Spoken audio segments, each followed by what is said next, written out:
You're ready to go, but I'm not. No good at goodbyes. Don't think that we lost, but we're on the end of the line. So would you stay with me one last time? Ooh, ooh, ooh. It's all it is till we shut it down. Come on, let me know.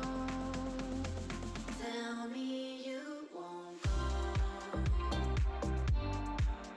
It's enough for now. Don't let go tonight before our time is out.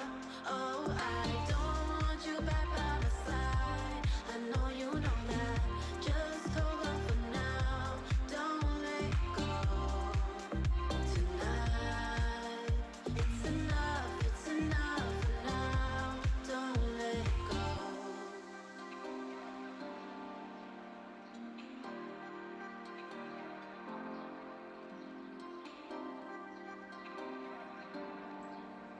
Good morning, everyone. It's so wonderful to see so many of you entering into our virtual room.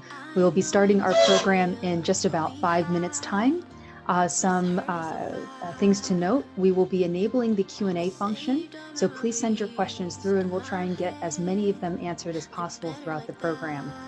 But we are delighted to have all of you here today, and we do have such an exciting program ahead of us. So we will be starting that program in approximately 5 minutes, and get excited. Come on, let me know. Tell me you won't go. It's enough for now. Don't let go tonight before our time is out. Oh, I don't want you back by my side. I know you know that. Just hold on for now.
Good morning, good morning. We're just about to kick off today's program. We do have some really amazing panelists and some keynotes for you today. And we're so happy to be announcing the official launch of Invest South Jersey. Today's program will start in approximately 3 minutes. We will be enabling the Q&A function, so please send through your questions and we'll try and get as many answered as possible. And we will get going again in just 3 minutes time. Thank you so much for being here today.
We're seeing a lot of people enter in right now, so we're going to give it a couple more minutes before we get going, but I would just want to thank you all for being here. We're delighted to be launching Invest South Jersey. The panelists today are all ready, and we have a lot of great discussions to be had, so thank you so much for being here, and we'll start in just a couple minutes.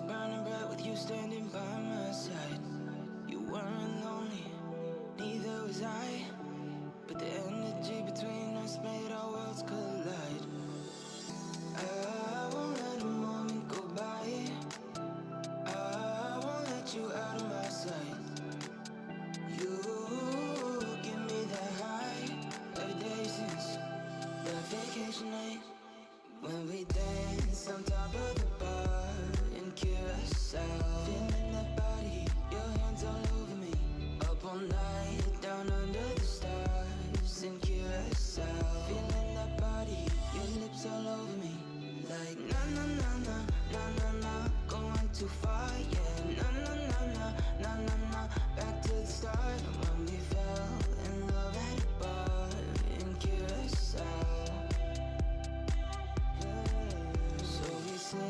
That champagne on ice, talking under the sky. So we moved our bodies all night, swimming under the sky.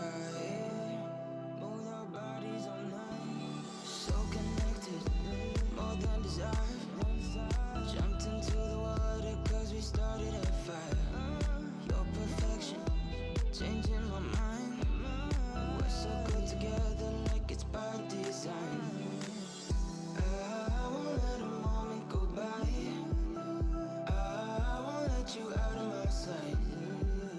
You give me the high of days since the vacation night.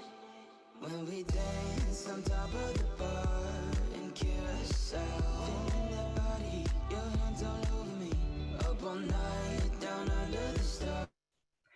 Good morning, everyone. Thank you so much for being here. My name is Abby Maloney, and I'm the president and CEO of Capital Analytics. But more importantly, I am a New Jersey native, South Jersey native, grew up Haddonfield, New Jersey, and graduated from Rutgers, New Brunswick. So I couldn't be more happy to welcome you all here today, virtually speaking, to the official launch of Invest South Jersey. The author Jack London said the most beautiful stories start with wreckage. When 2020 started, the wreckage was on its way in the form of COVID-19. By March, we'd seen its full impact reverberate on our shores. New Jersey was among the earliest to feel the blow as the country was waking up to the impending upheaval of our lives. The state became at the epicenter of the pandemic and the United States in March. We know the rest: stay home, self-isolation, social distancing, face masks. These have all become the new norm. With the new normal came further wreckage as businesses closed and jobs were lost. Certain words entered our daily conversation: furlough, payment protection, lockdown, recession. No doubt by now you're sitting there wondering, where's the beautiful side of this story? It's a similar one, actually. History is replete with moments when the world faced the wreckage of a crisis to become something very different from what it once was. Every generation for centuries can look at one time and say, this is the moment that the world transformed. Revolutions, world wars, economic depressions, these events jolt the world to a new beginning. And most times, the new beginning has led to greater opportunities. That also happens on a personal level. My own company has felt the impact of COVID-19 and has started to emerge on the other side. When the shutdown first started, there was an initial fear that we would no longer be able to host our interviews. Traditionally speaking, we host over 200 interviews to update each and every annual economic report in person.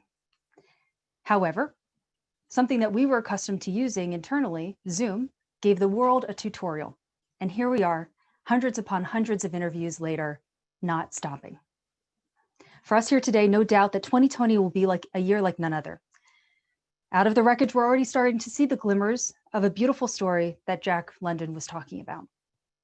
We're seeing how the communities and businesses can come together and overcome obstacles and define a way forward that benefits everyone. Right here in South Jersey, businesses are recovering. The unemployment rate is coming down and kids are going back to school. Crisis certainly breeds innovation, and in our case, it meant more meetings and now more markets of coverage as we start to produce the same quality reports on almost anywhere, from almost anywhere. We've also expanded our platform. We now host our Invest Insights video platform on YouTube with thousands of views. That has also opened up the way for our own podcast. People have a way of persevering and adapting. Rather than sit still and do nothing, we have moved forward to shape the future. So here we are today at the first ever launch conference for Invest South Jersey, and we are meeting here virtually. A year ago, I could have never imagined that I would be hosting you all from my laptop, but here we are. I'm proud to be here speaking to you today in this new environment, a new platform that represents all the possibilities we have to write our own beautiful story. This is how it starts, with people deciding that the barrier in front of them is nothing more than something they need to step over, go around, or plow straight through. We have quite a program for you today. We will be kicking it off with our keynote address from George E. Norcross, followed by a panel on education.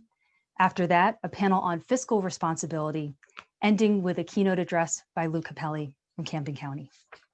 Of course, none of this would be possible without our sponsors. Our gold sponsor, Holman Enterprise and Inspira Health Network. Silver sponsors, Fox, Pemberthy, and Den at Morgan Stanley, Rowan College of South Jersey. Bronze sponsors, PHC Technologies, Rowan University, South Jersey Federal Credit Union, and Wells Fargo.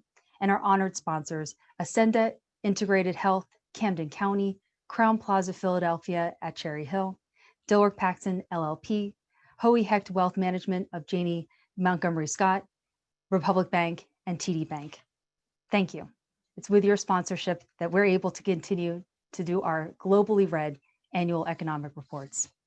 And now, please help me welcome our opening keynote, George E. Norcross III, Executive Chairman at Connor, Strong, and Bucklew, Chairman of the Board of Trustees of Cooper University Healthcare, Cooper University Hospital, and MD Anderson Cancer Center at Cooper. George, please turn on your video.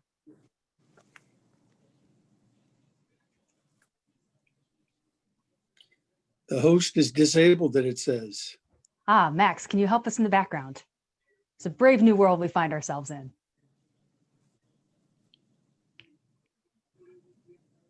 I'm happy that we have audio, though. How are you doing? Terrific. Ta-da! Here you are. I'll leave it to you, George. Thank you very much, Abby, and thank you for inviting me to speak today. Good morning, everyone.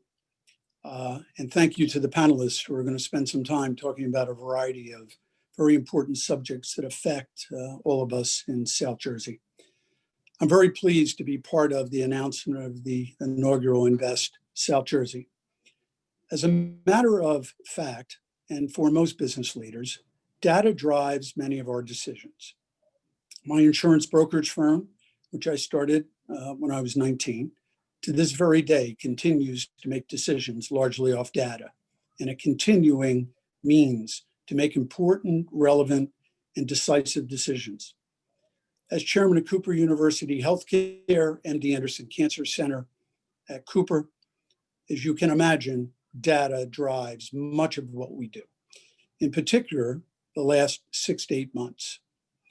Determining on a daily basis, as our CEOs have, and the leadership at Cooper, how to deal with COVID, how the hospitalization rates were increasing or decreasing, the number that were becoming infected, the mortality rates, how to deal with supplies or lack thereof throughout a period of time. Many of us might remember a period in March and April where personal protection equipment was unavailable and literally was on an open market being procured from China in large part. And lots of people started getting involved in trying to procure personal protection equipment. Sometimes we forget these things that happened just a few months ago. But by way of example, Cooper itself normally spends about $2.8 million a year on personal equipment. We spent $28 million because that's what the market want to bear in order to get that to protect our employees, our patients, and otherwise. So everything we do is driven off data, outcomes, patient satisfaction, and otherwise. And this inaugural report is going to be very relevant in looking at South Jersey as a whole and our region in particular. Now, we're talking about what our region was like pre-COVID. I think it's fair to say we were doing pretty doggone good. The region had made tremendous investments, largely from counties in the state, in infrastructure improvements for our roads and other transportation means, including the light rail line from Glassboro to Camden. Significant investments in education, of which you'll be hearing about shortly from many of the panelists. Significant and major investment in medicine and in our great healthcare facilities. Many people don't realize what South Jersey has to offer in the way of healthcare and research. Cooper alone has been in the last 10 years on $1.5 billion expansion, in which the MD Anderson Cancer Center came into being, the Cooper Medical School, the Coriell Institute, and Virtua, Inspira, and many of the other great affiliated healthcare institutions in South Jersey. That, along with Rutgers and Rowan and our community hospitals, and also our community colleges that each county operates, Camden, Burlington, Gloucester, and most of the counties throughout South Jersey, have become integral parts of the well-being and quality of life that all of us seek.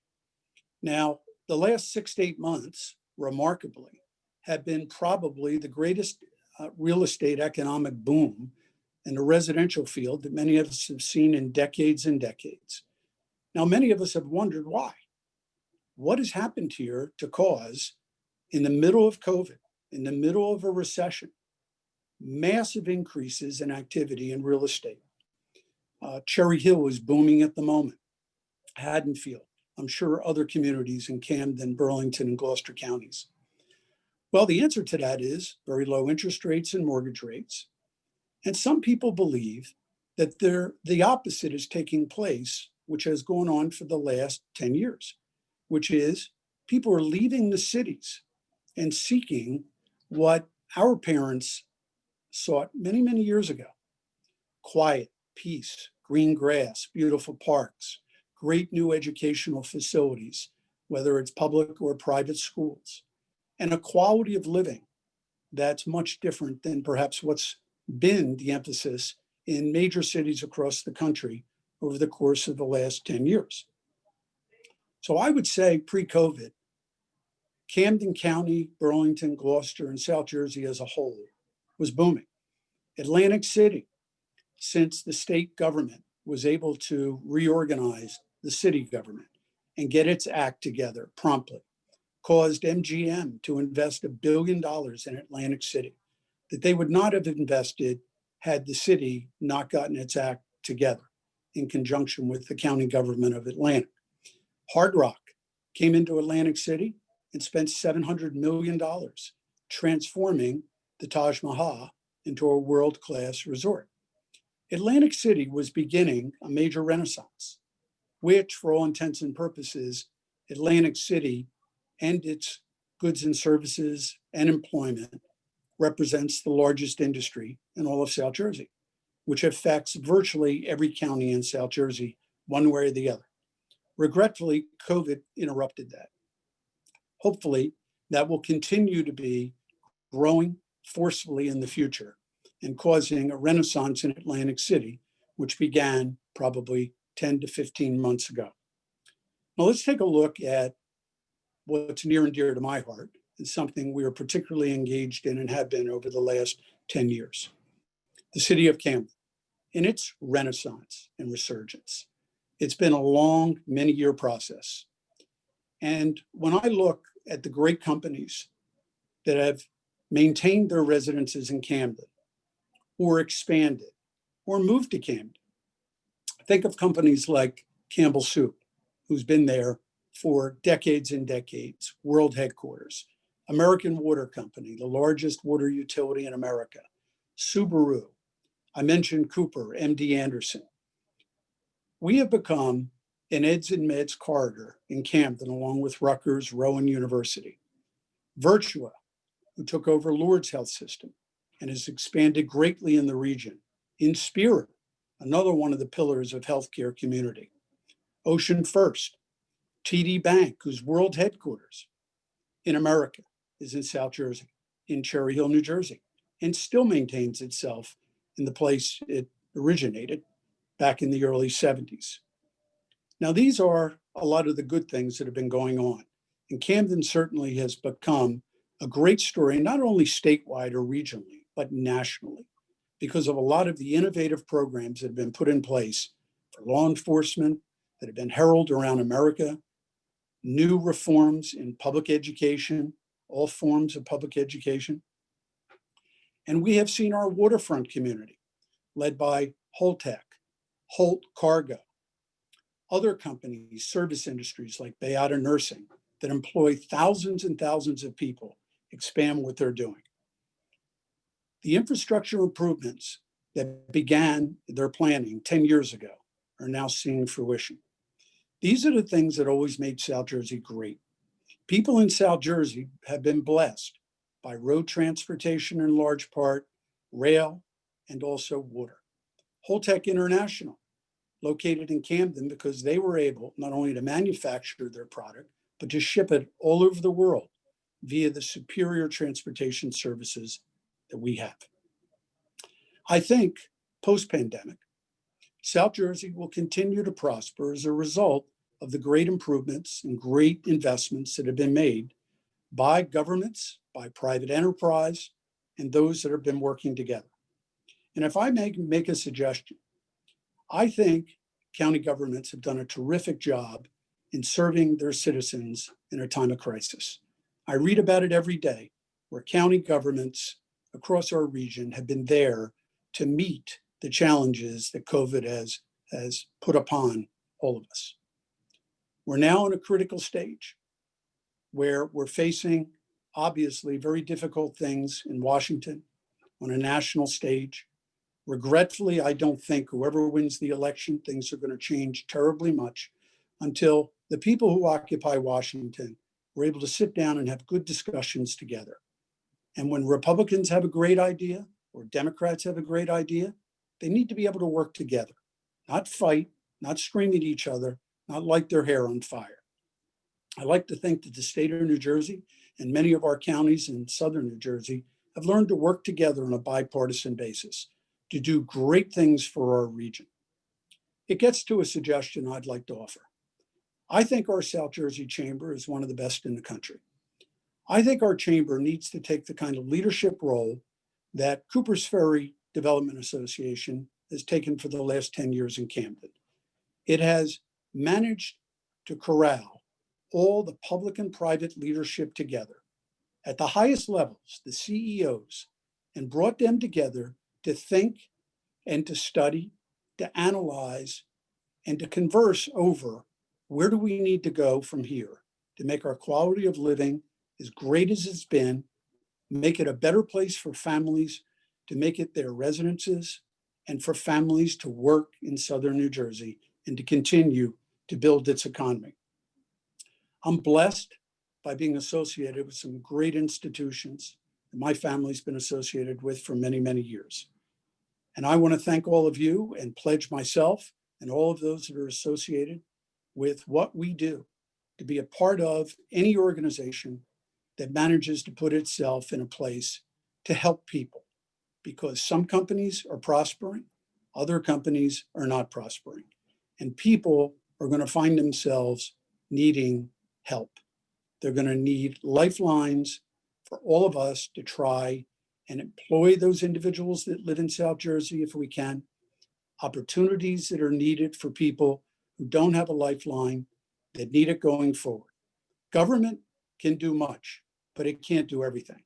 The private sector has to come in and partner with government in a material way to help make its community responsible and its corporate culture do what it needs to do, which is to help people and to make our South Jersey grow.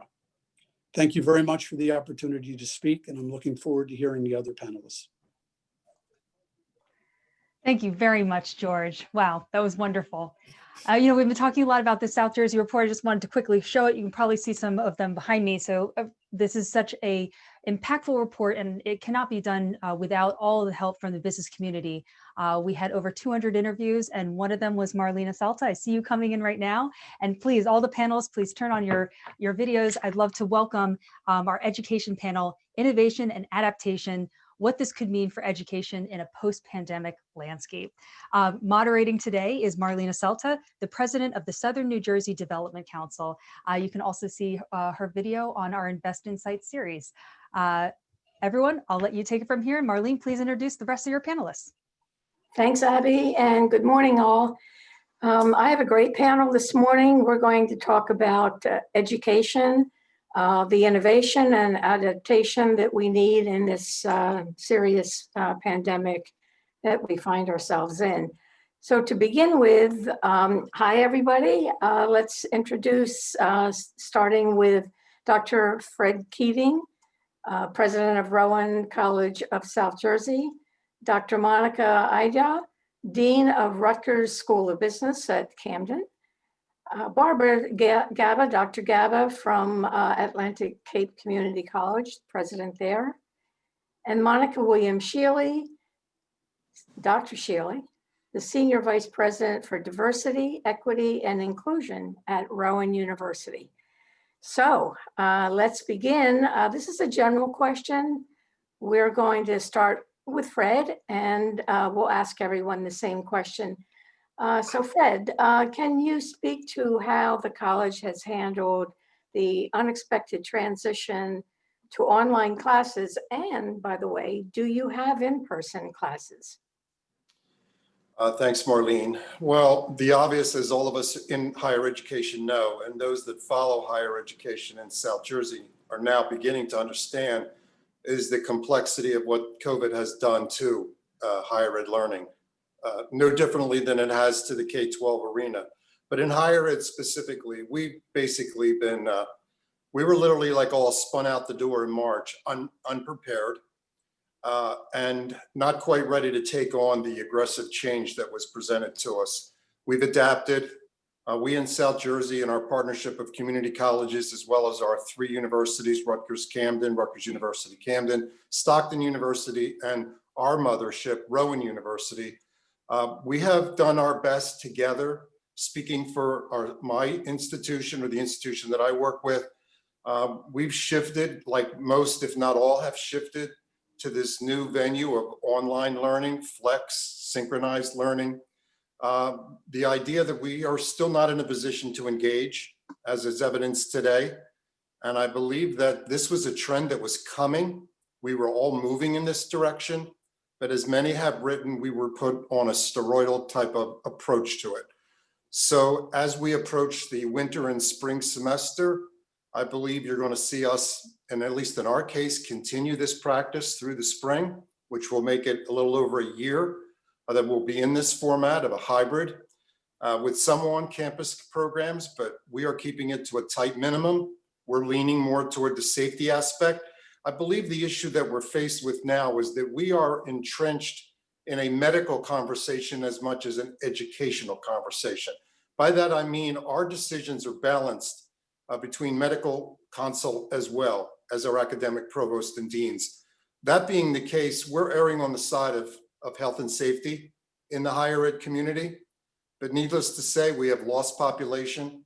All sectors are down. I believe the 4-year, maybe not quite as much as the 2, but South Jersey, the community college sector is down somewhere in the vicinity, almost to a double digit. I believe that's reflective of the disconnection and the ability and the opportunity for families that are in difficult times with regard to jobs, employment, and their concerns are to supporting and sustaining their families. So education's sadly somewhat taking a back seat. But as I heard the chairman say quickly in summary, there's a couple key points that he brought out. The eds and meds concept is something we've been engaged in with the corridor of Route 55 with Cumberland and Gloucester County. We have an affiliation relationship in medicine. We're bringing the Medical School of Rowan onto the property of the Gloucester campus. This was moving aggressively in South Jersey when it got clipped like all. I think it's critical that education finds a way to stabilize itself and be consistent, guide our students through this pathway. And when we emerge, quickly resume the conversations of this eds and meds relationship of quality of life. They are the cornerstones of business development. So, we are in the harbor, safe harbor. We're comfortable there, and we anticipate that the light that we see on the horizon is hopefully the sun as opposed to the computer screen. So education is impacted, make no doubt about it. Enrollment is down, finances are driven underneath. Same situation as business. And we have to hold this fabric together, or the businesses and industries of South Jersey will suffer tremendously. Thank you. Good point, Fred. I'm sure Monica with a C probably can add to that. Monica, let's hear from you. Absolutely. So thank you, Fred, for the groundwork on how our institutions have been working together. I have to mention that I started in the middle of the pandemic as in my current role. So it's certainly been an interesting thing to watch in terms of how we have adapted. Marlene, your question also pertained to how did we adapt during that time. And the standard, most of our institutions have done a great job in investing in our faculty in some terms of training. So having to pivot in the middle of the semester for our faculty as well as our staff was a tremendous amount of efforts given the 1 week to 10-day notice that we had in terms of making that change. The couple of things that I will note is that Rutgers Camden, and particularly the School of Business, we have been teaching online for since 2015, both at the graduate and the undergraduate level. And our students are our faculty are fairly comfortable with the remote instruction. But, we do have, all of us have faculty that have been teaching in person. So we made investments in technology. Classrooms were upgraded to allow for Zoom and WebEx sort of exchanges, the flex learning that Fred mentioned. A tremendous amount of training for our faculty that had not taught online. Over 80 webinars that were delivered, about 4,500 individual consultations were provided to faculty who needed to shift very quickly between March and September, I will say. Our technical teams are cross-trained from help desk to instructional design. But also the one thing that I will note in particular is how we kind of converged around students. So, the success of our students, the experience of our student is critical. And so very quickly, our student academic success teams came together to put some documentation as to how students would get support. We launched a couple of pretty major initiatives. Are you returning and are you engaged? The first one for students who were maybe in two minds about whether they wanted to come back to the fall semester, which was remote. Over 200 students were contacted and resulted in us getting a lot of the students back to campus who may have thought otherwise. And Are You Engaged? That's a project that's going on right now where our students who may be struggling with the remote instruction and feeling connected with both campus and their faculty, we're using our data to identify so that we can early engage with those students. So George Norcross mentioned how data has driven their decision-making in the last 6 to 9 months, and that's particularly been so for us as far as student engagement is concerned. I'll kind of end quickly with kind of reiterating what Fred started out with, that is, education is impacted in many ways. And but I will also say, as collectively as institutions, we know that looking forward, because we play a critical role in the South Jersey area, looking forward and how we are going to adapt and innovate in these circumstances is going to become even more critical.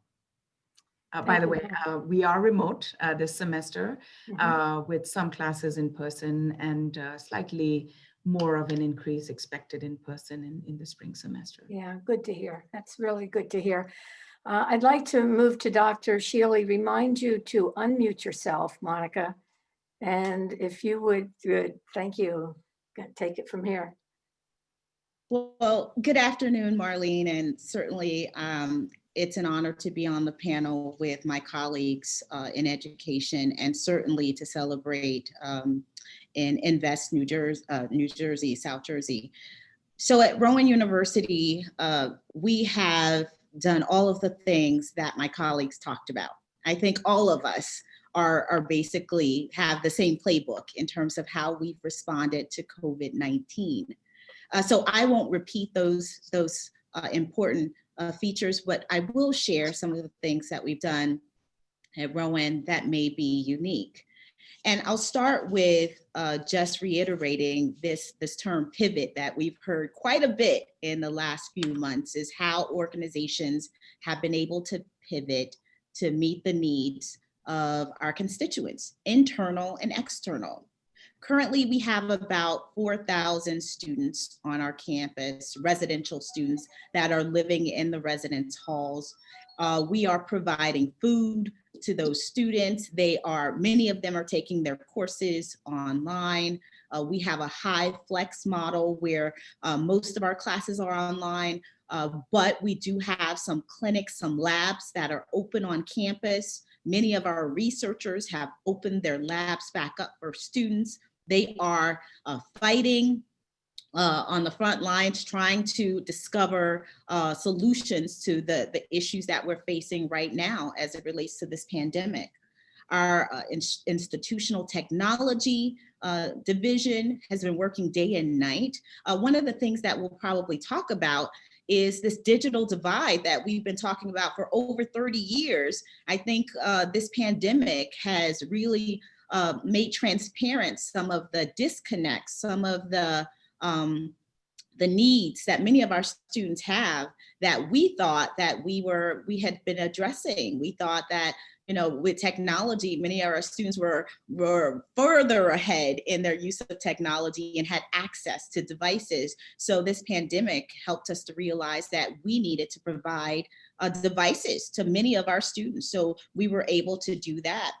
We were also able to work with human resources to look at what does productivity look like in a remote setting. Many of us within the organization have been working from home, but this is different. We're not just working from home, we're working remotely within a pandemic. And so that's different from just working from home during these times when We don't have we're not taking care of our loved ones, and we don't have our children who are at home as well. So human resources is working to really address what it looks like to be productive for our employees.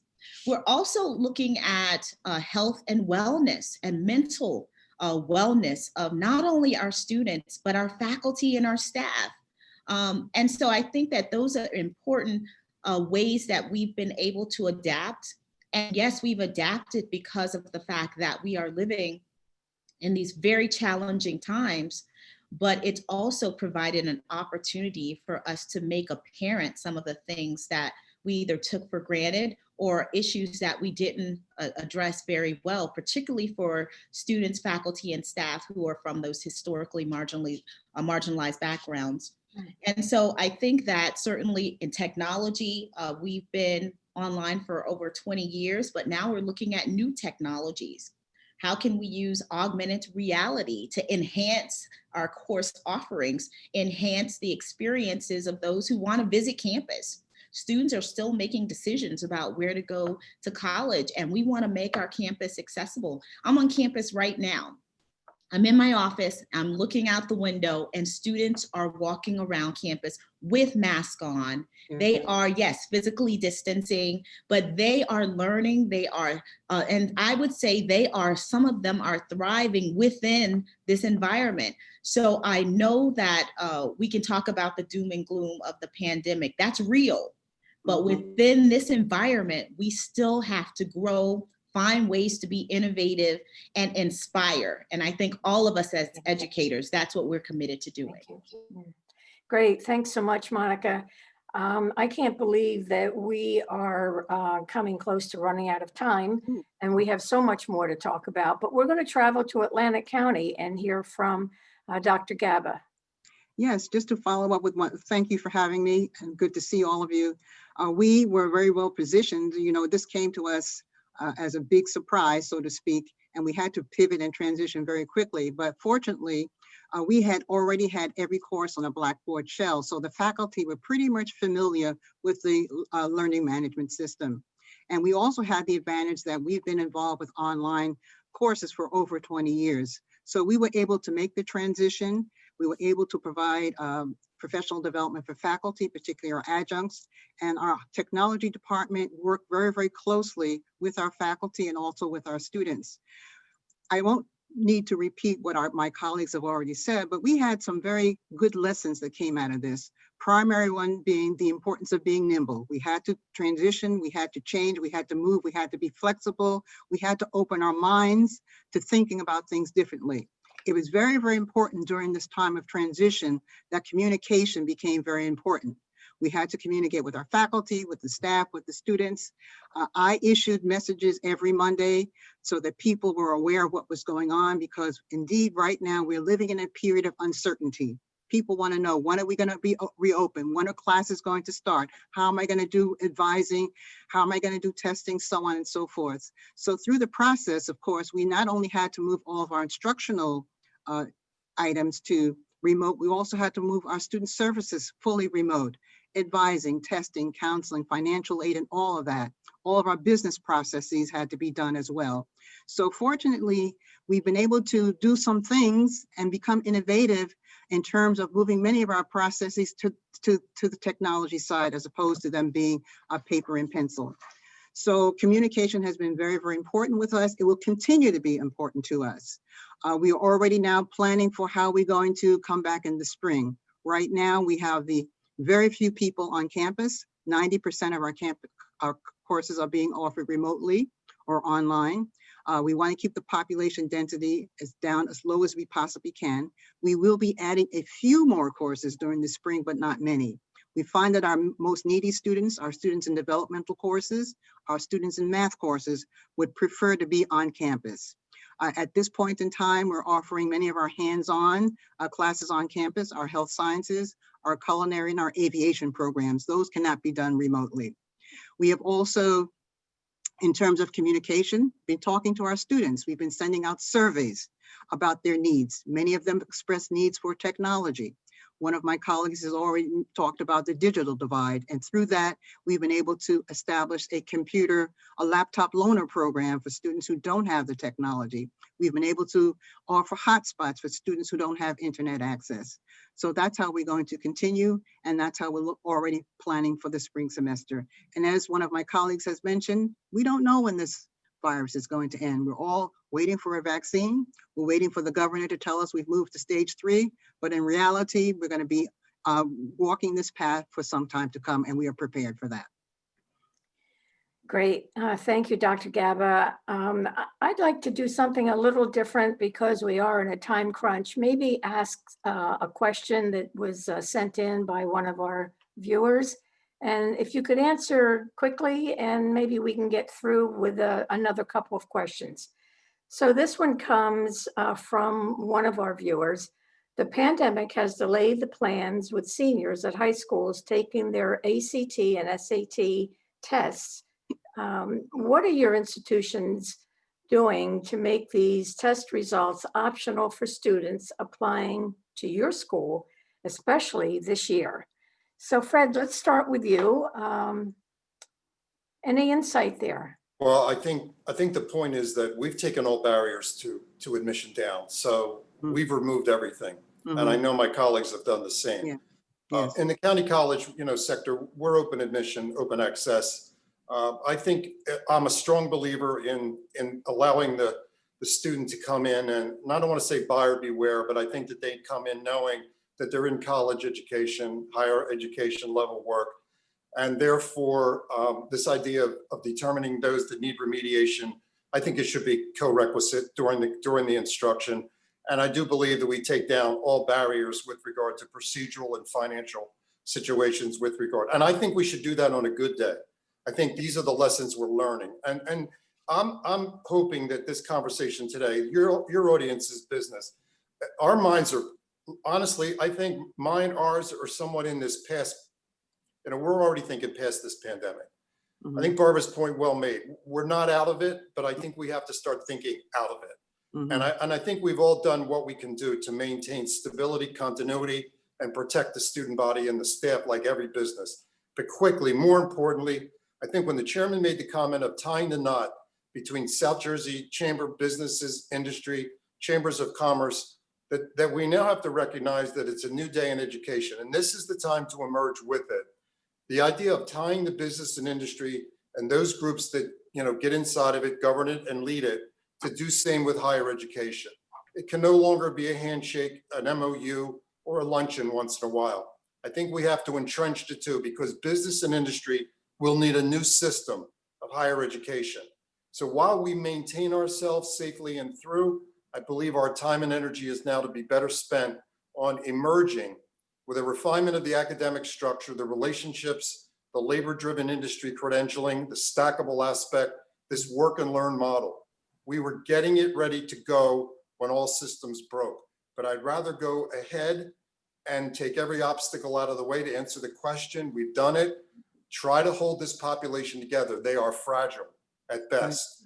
And I think if we can get through another semester and come back to life after that, that is the hope and prayer. Hence, your conversation with business and industry is critical to what are we going to look like when we get out?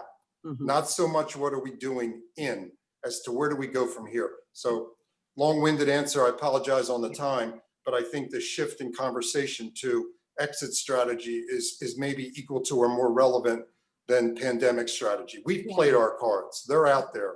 I don't think much or anything is going to change for the next semester. We may attempt it to be more aggressive, but I'm not personally or medically advised that that's a reality. So I think we're going to be status quo, but more importantly, let's get ready for exit. I don't want to prepare for status quo Band-Aid when we've got a bigger problem of what are we going to do when we come out of this thing. We've lost people, we've lost employment, we're getting into furlough, layoff conversation, revenues down, state money's flat. We've got a bigger problem to support industry. So we need to have a marriage. I mean, go to the altar marriage with business and industry in South Jersey. So let me just leave it at that.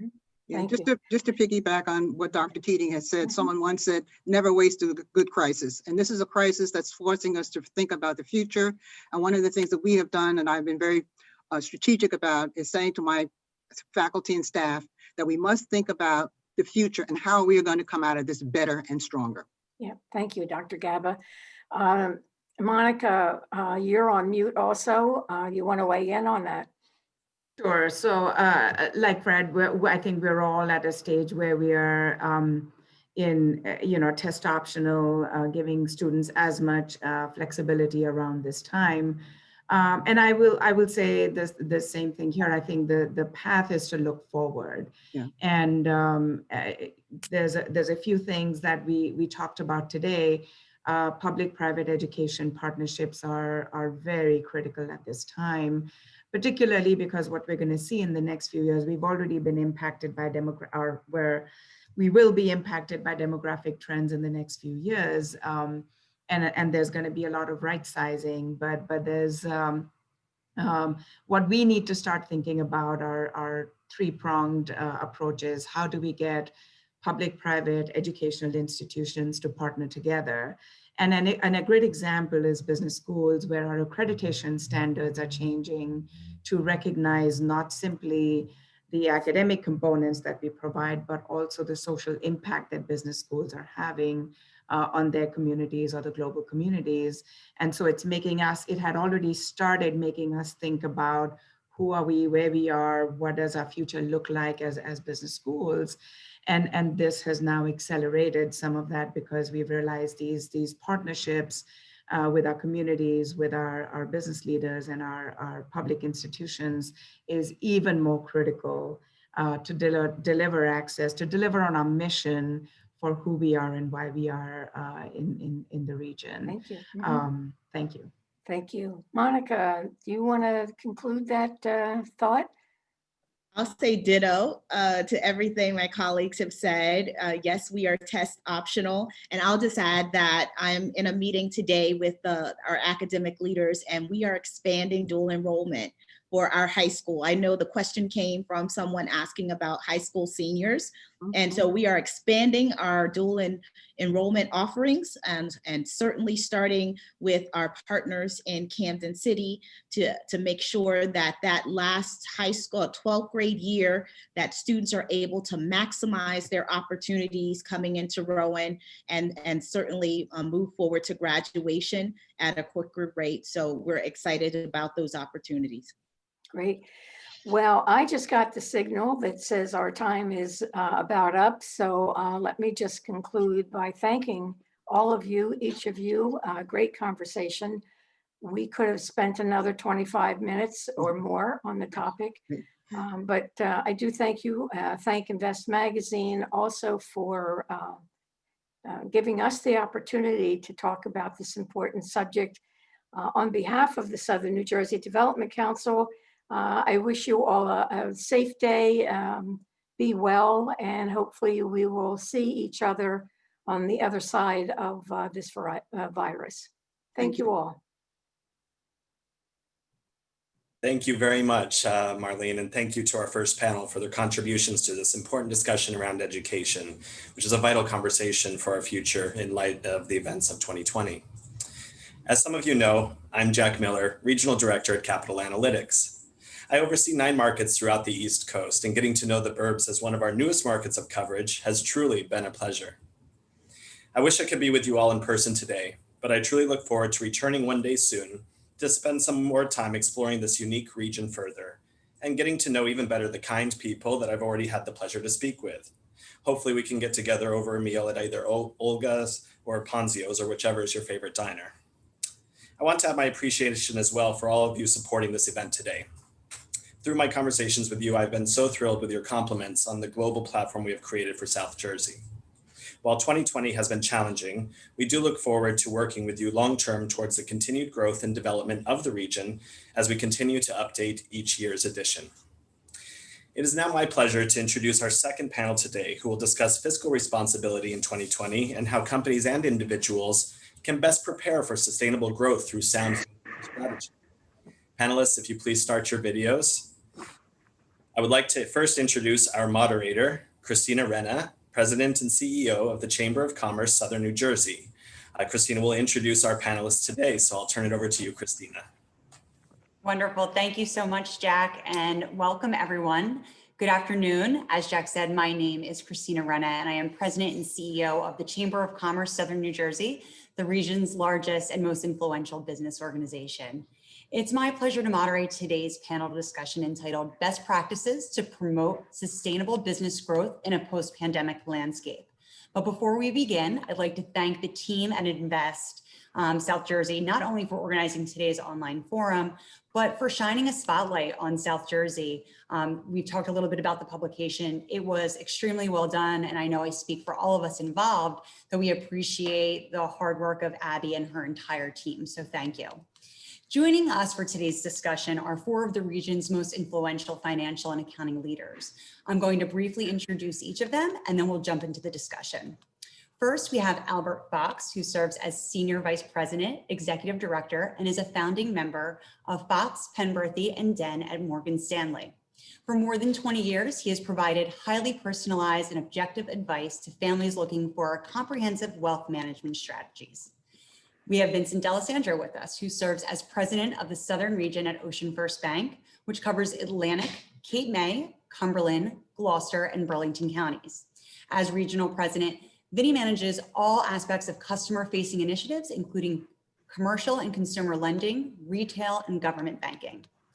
Robert Curley serves as South Jersey Coastal Market President for TD Bank, where he lends commercial and small business lending teams throughout Mercer, Burlington, Camden, Gloucester, Cumberland, and Salem counties, as well as oversees all corporate and charitable giving throughout that footprint. And last but certainly not least, we have Reynolds Sickley, who serves as managing shareholder of Alloy Silverstein. Ren has over 40 years of accounting, tax, and advisory experience and provides a full range of public accounting services to numerous individuals and business entities. As you can see, we have a really fabulous panel with us today and not a lot of time, so we're gonna just jump right in. So gentlemen, thank you again for joining us. To start, let's go around and have everyone briefly answer one question off the top. Let's talk a little bit about where your organization stands in regards to the pandemic. So what actions have you taken to kind of survive and sustain the last few months? Where your company is now, and are you prepared for either a second wave or a post-pandemic world? So for this question, we're going to start with Al, then we're going to go to Rob, then Ren, and Vinny, you'll back clean up. So Al, you first. Well, thank you for the question, and thanks for having me out today. I think by luck, we got very concerned at the end of February and sort of decided we were going to sort of test out being virtual and figure out some of the issues. And then surely, as we all figured out, it was right in front of our faces 10 days later. Now we've returned to the office on a very limited capacity, but what we found is there's an increased amount of productivity. There's an increased level of communication. And of course, we're putting everybody's health and safety first. But as I've been told for years, right, you can't waste a good crisis. We know that. But necessity also becomes the mother of creativity. And so we figured out the depths of our team and the depths of our clients. When having some real difficult situations, people rise to the occasion. So we're not telling that story enough. And we have a great community, not only here, but in South Jersey. The bigger picture is people have stepped up. So if you don't know how to use technology, I'm sure someone would come show you. That's the kind of community we're in. So that's the way we've done this, sort of going on the offensive. Yeah. Because we could all sit there and be punching bags for this, and we just chose not to be. So we just feel very lucky.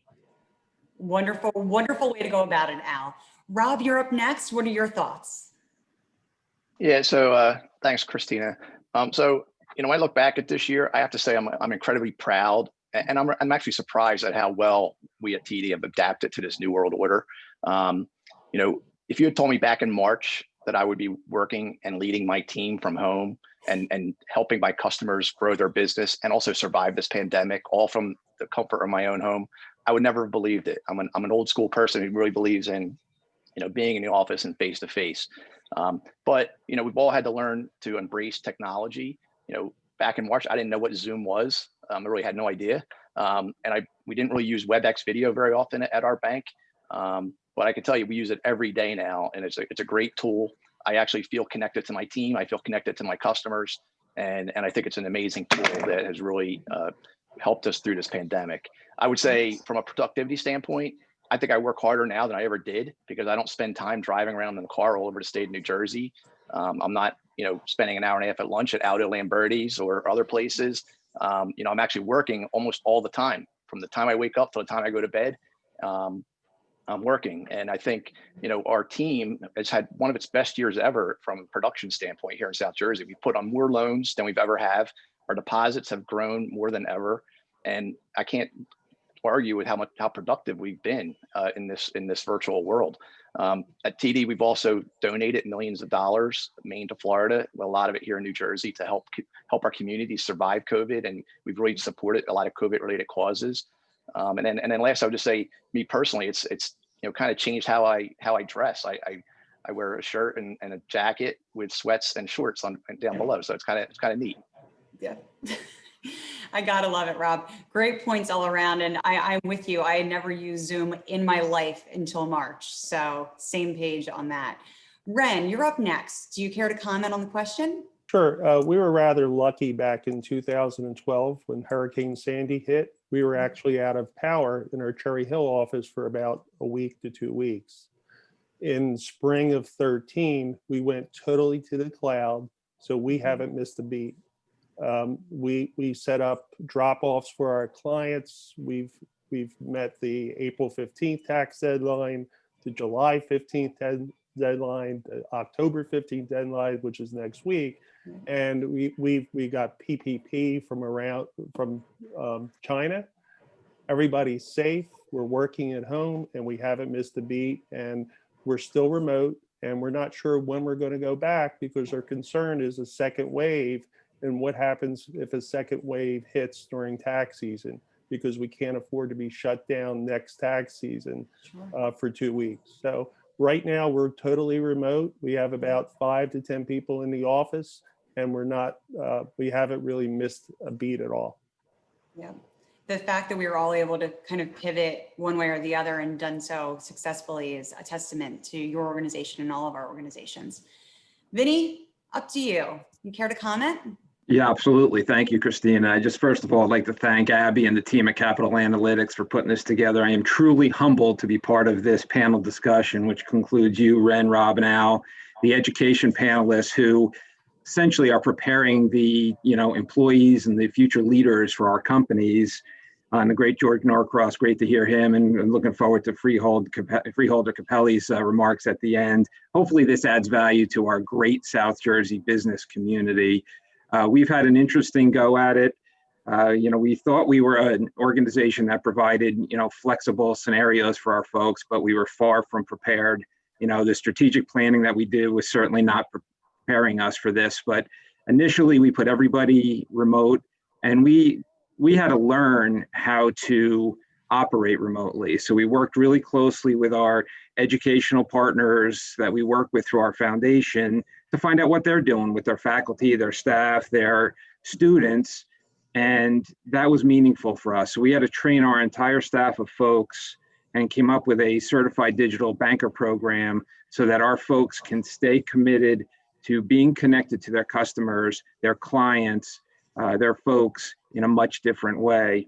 And we underestimate in our branch folks, and quite literally, we have about 400 people that are coming to the office every day out of about 1,100 employees.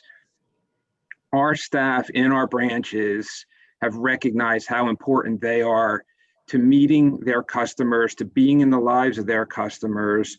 And we've done everything from running drive-throughs only. We spent so much of our time meeting with our customers in the parking lots, kind of like Stewart's Root Beer, right? We have the windows down, providing deposits and whatever else is necessary. And then most importantly, we stay connected to our customers. They want to hear from us, and we have figured out just different ways to do it. And we've absolutely gotten our balance sheet ready. To Rob's point, we've stayed very, very active as a banking organization to support the needs of our clients. And we learn from this every day. Yep, absolutely. Thank you for that, Vinny. We are going to move to a question. This one's just going to be for Rob and Vinny, because we're going to talk a little bit about the PPP loans that were so crucial for so many businesses over the course of the last 6 months. Vinny, we'll have you start first, and then Rob, we'll have you follow up. But can you talk a little bit about how your bank's initial rollout with PPP loans, how that went? How did you handle it? And where are things today on that PPP front? Are people still coming in? Is there still a need for it? Vinny, do you mind tackling that? Sure, yeah. I'm glad you asked me the question today as opposed to 6 months, because I was hiding under my desk. We were not prepared for it. We were not an SBA shop, so we had to learn the program. We had to get approved. We had to build some technology so that we can respond to our customers. But PPP for us was one of the options that we talked to our clients about, right? So PPP wound up really good for those who got to understand it. We're still understanding it every day. There's guidelines that come out from the SBA that are new every day. Even through now, it's been out there for a while. But we've talked to our clients about getting them PPP, understanding unemployment, what we can do to provide other kinds of loans, not just PPP, what we need to do with debt relief and loan restructuring. PPP has been, mostly good for everybody once they got an understanding of it, but it wasn't the only solution that we provided. And I'm sure in Rob's shop, who has a much bigger, more vast, expansive SBA functionality, we had to kind of set aside a bunch of money to be able to handle the needs of our customers and those that were looking for this money from us. So we wound up doing over 3,000 loans for over $500 million. And so we had to get ourselves prepared, educated, understand how to communicate and provide advisement to our customers and do that on the run. And that's what we try to do a pretty good job. And quite frankly, partner ourselves with communications with other bankers like Rob so that we can all collectively handle this region. We just can't handle it by ourselves. We've worked collectively together. Yep. And you saw that in those industries, people working collectively together. It was definitely one of the positives that came out of the pandemic. Rob, care to talk about TD and how you were able to handle the PPP loan situation and where it stands now? Sure. So yes, we are an SBA shop here in the U.S. We're one of the top 5 SBA producer in the U.S. But the timing of PPP was interesting because, as I mentioned, we have 27,000 U.S. colleagues. 8,000 of them are here in South Jersey.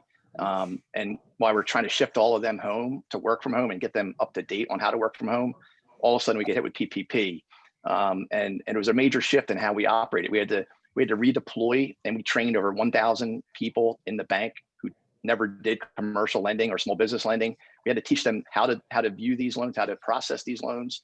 And at the same time, we had to teach them how to use and learn our loan origination system and Salesforce, which were 2 tools that we used to really manage the process. So it was quite a massive undertaking. We had training on every weekend.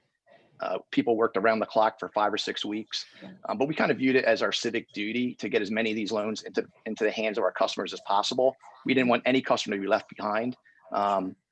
We processed 84,000 loans for $8.7 billion. It was top 5 in the U.S.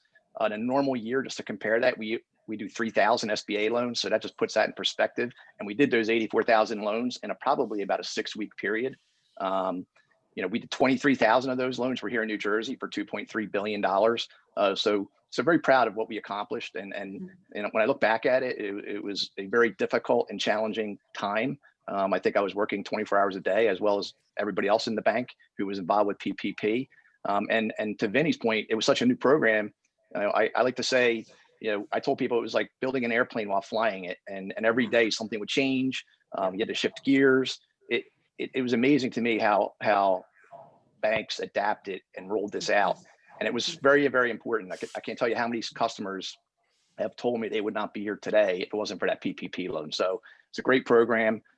It's still being developed on the forgiveness side. We are accepting forgiveness applications, but we're still waiting to see new legislation, to see what other changes might be coming along. Some of the other things that we did at TD was we had payment deferrals, which is, if you're in banking, it's kind of an unprecedented thing to defer principal and interest for up to 6 months. That was something that the regulators and the banks worked together to provide to our customers. We did a lot of fee waivers for overdrafts and so forth. We had emergency line of credit increases, and we did a lot of strategic grants for nonprofits. So we did quite a few things, but PPP was a great program. Yeah, absolutely. And all of that additional assistance goes so far for residents and businesses alike that were really struggling through no fault of their own. So thank you, Vinny and Rob, for your organization's great work. So the next question is going to go to Ren and Al. Ren, we'll have you address this first, and we'll hear from Al. From where you stand, how are the financial and tax sectors balancing the impact of the pandemic while still keeping an eye on some of those larger themes that impact markets, like an election in less than a month now, or industry restructuring as a result of the pandemic? I'm curious your thoughts on the impact and how the pandemic is kind of playing and intertwining with these other larger forces. Ren, do you mind taking that first?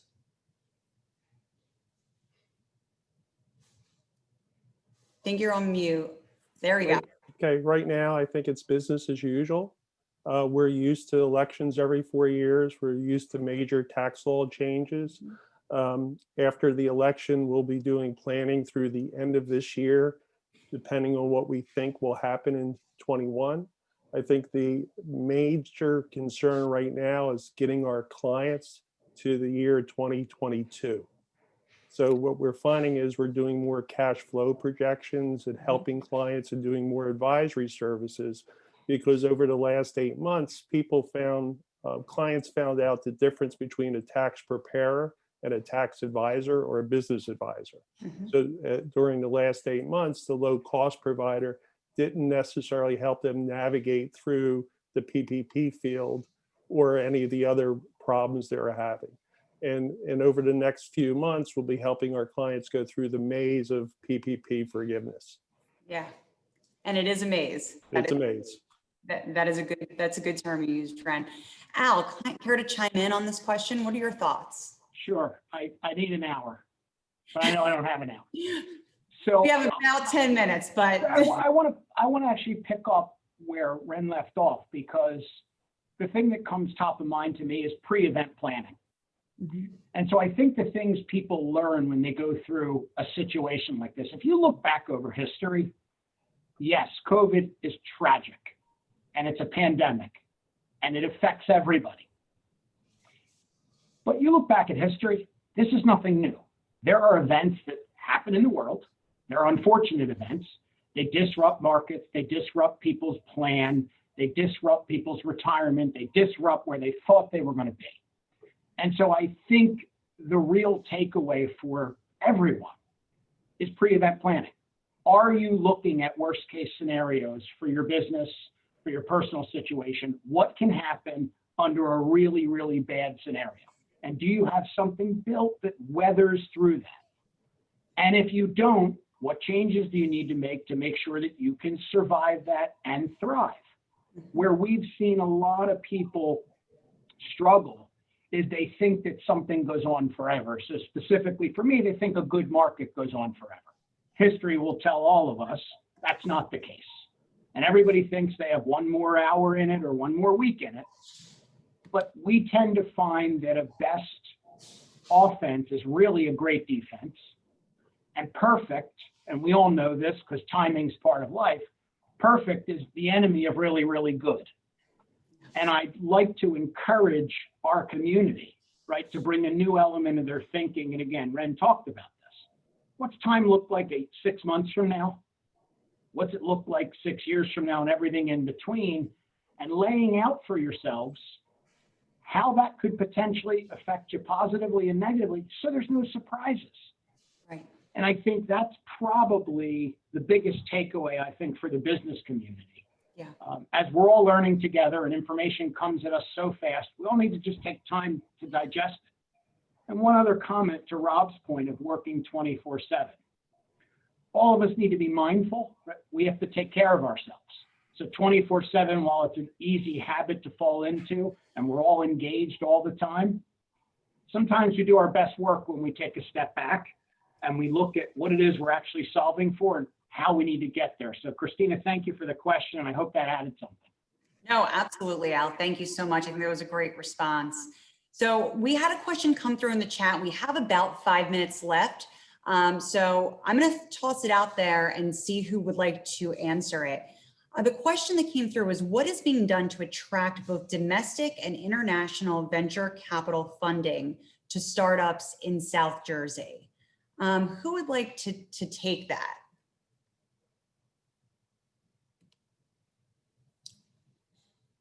No takers? Well, No takers. since there's crickets, I'll take the first 30 seconds of it. Perfect. And then we'll jump into a final question. Go ahead, Al. I think in a very, very low interest rate environment, people chase return, and they chase return everywhere. So if people think that South Jersey is a great community to do private equity or invest in real estate or start a business, and the cost of capital is right, I think that's really what fuels this, is such a low interest rate environment. That's the first piece of the question, but I suspect the three of you have more to add. I would just say, prior to the pandemic, there's quite a bit of money out there to invest. And I think we just have to continue to promote South Jersey like we are today as a great place to do business. I mean, I think that's what it takes. I think we often get overlooked as being part of New Jersey, but we have a lot to offer. And I think we need to promote all the things that we have: transportation, access to great roads, land for building distribution and all that good stuff. So I just think it's about promotion and getting people to invest here in South Jersey. And I think one of the things we've seen is a lot of people from the New York market are investing here in South Jersey, both in commercial and in residential. So it's just a matter of telling our story. Yep, I think that's great. Gentlemen, we're going to jump to one final question. I'm actually going to pose this to Ren and Vinny, since they didn't chime in on the last question, but anyone feel free to jump in, because actually Al spoke to this a little bit.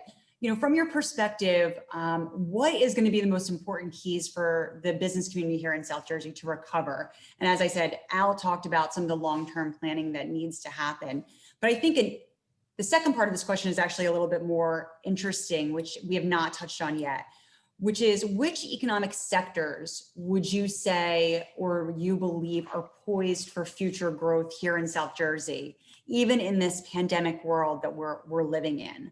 Ren or Vinny, do you mind kind of talking a little bit to that? Sure. I think it depends.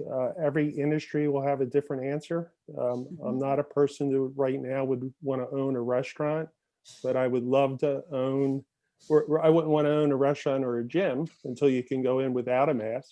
But I would love to own a golf course right now, because the golf courses are up 20%. You have to look at each individual industry and see what they are going to do and how adaptive the owners are.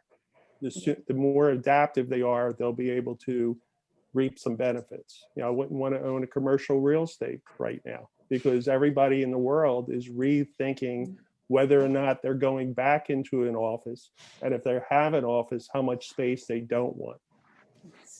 Very true. Great point, Ren. Vinny, you want to follow up on that?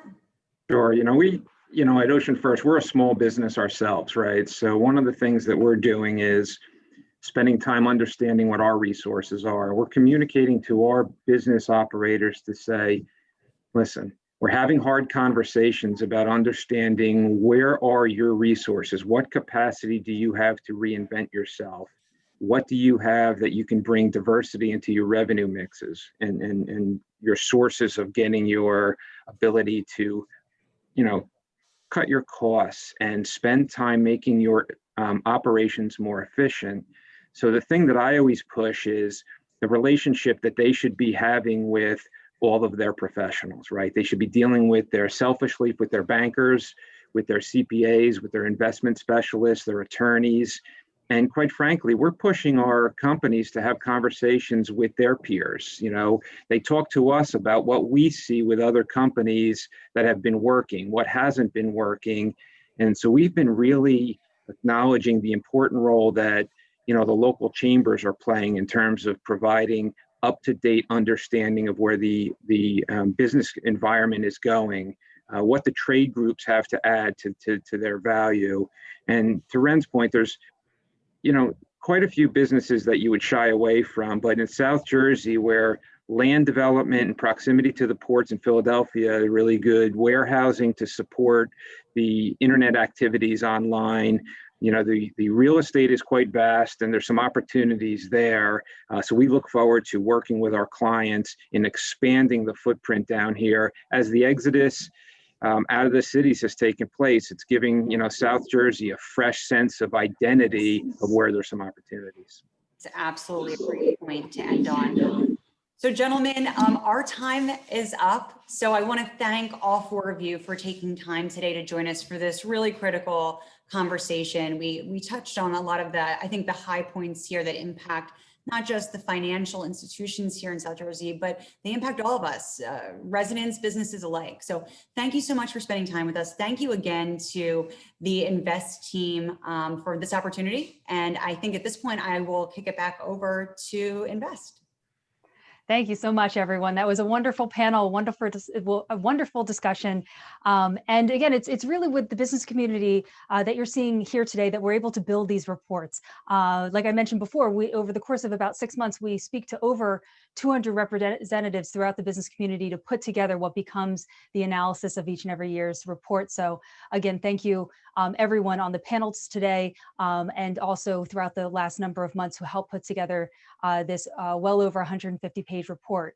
We've been live streaming today's event, so it will be available on YouTube afterwards. We've also been tweeting and putting posts on Instagram and Facebook and LinkedIn. So you'll have lots of recaps to watch out for after this event on social media. We will also be sending out a link to read the annual report, digitally speaking, to all the registered guests to today's event. And also don't forget, if you would like a copy of the annual report, please do reach out to us at contact@capitalaa.com. But now I would like to announce our closing keynote, Lou Capelli, the Freeholder Director for Camden County, who will be giving our closing remarks. Lou?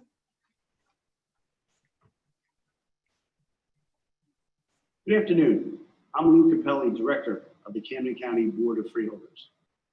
I want to thank you all for joining us this afternoon, and I hope today's panel discussions have helped you to discover new and exciting ways to think about the future of your business and our shared local economy.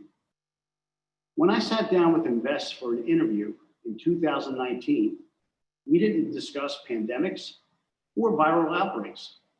No one had ever heard of COVID-19, and the idea of a statewide economic shutdown would have sounded impossible.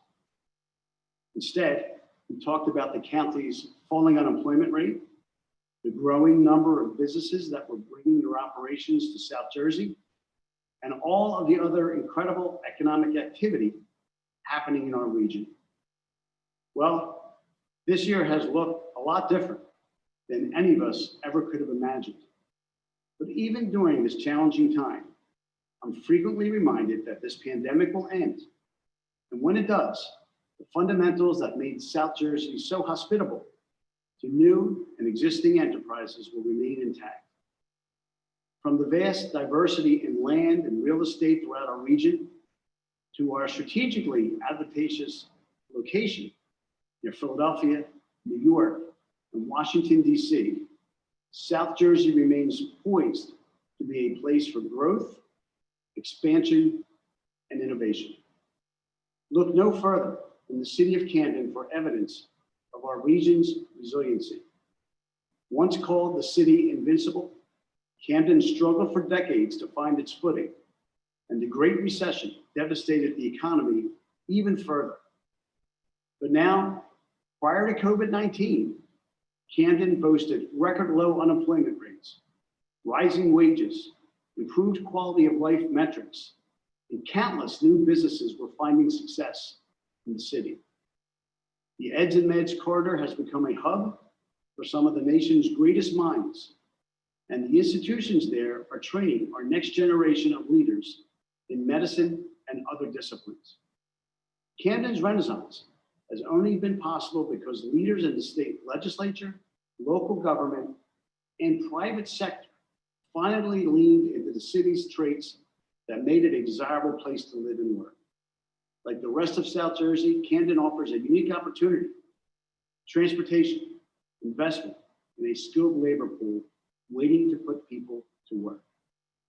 We don't yet know the full extent of how this pandemic will affect our economic conditions, but the fundamental factors that attracted each of us to come or stay in South Jersey will remain long after this crisis is over. As you look forward to 2021 and beyond, I hope that you'll find new and pioneering ways to leverage our region's assets. South Jersey is home to some of our country's greatest leaders, from real estate, to education, and every industry in between. Just as we have overcome obstacles in the past, we will overcome this virus, this pandemic, and whatever effects are left over. South Jersey will continue to be a place of opportunity, economic growth, and prosperity. Thank you all for participating in today's webinar. And thank you for your continued dedication to improving our community. Stay safe, and I hope to see you all again in person very soon. Hello, South Jersey. Thank you, Lou Capelli, for your inspiring words. South Jersey is absolutely the place to be. For all of you that I have had the pleasure to meet, my name is Josh Greenberg, and I'm the Executive Director of Invest South Jersey. It's been amazing getting to know everybody and working with you throughout our progress. I'm so excited to get everyone here to experience this wonderful event, and I look forward to celebrating with you in person next year. Before we close, I'd like to thank our incredible sponsors who helped make this all possible. Our gold sponsors, Holman Enterprises, Inspira Health Network. Silver sponsors, Fox, Penberthy, and Den at Morgan Stanley. Rowan College of South Jersey. Bronze sponsors, PCH Technologies, Rowan University, South Jersey Federal Credit Union, Wells Fargo, and our honored sponsors, Ascenda Integrated Health, Camden County, Crown Plaza Philadelphia, Cherry Hill, Dilworth Paxton LLP, Hoey Hecht Wealth Management of Janney Montgomery Scott, Republic Bank, TD Bank. We will be sending out a link to everybody who RSVP'd for today's event so they can receive free access to the South Jersey publication. If anyone would like a physical publication, please contact us. We look forward to seeing you all live and in person next year. Stay safe, and thank you all again.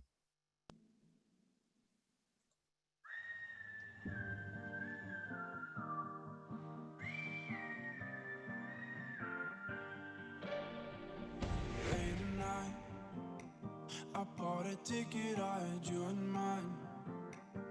Make me feel I'm not alone tonight. I'm on my way to your hotel, 'cause oh, I can't let go of what we did and who we used to know, of where we met and how we used to love. I'm on my way to your hotel, 'cause I can't let go. Will you let me stay the night? Will you let me stay till the morning? Can we dance, just you and I? Will you let me stay till the morning?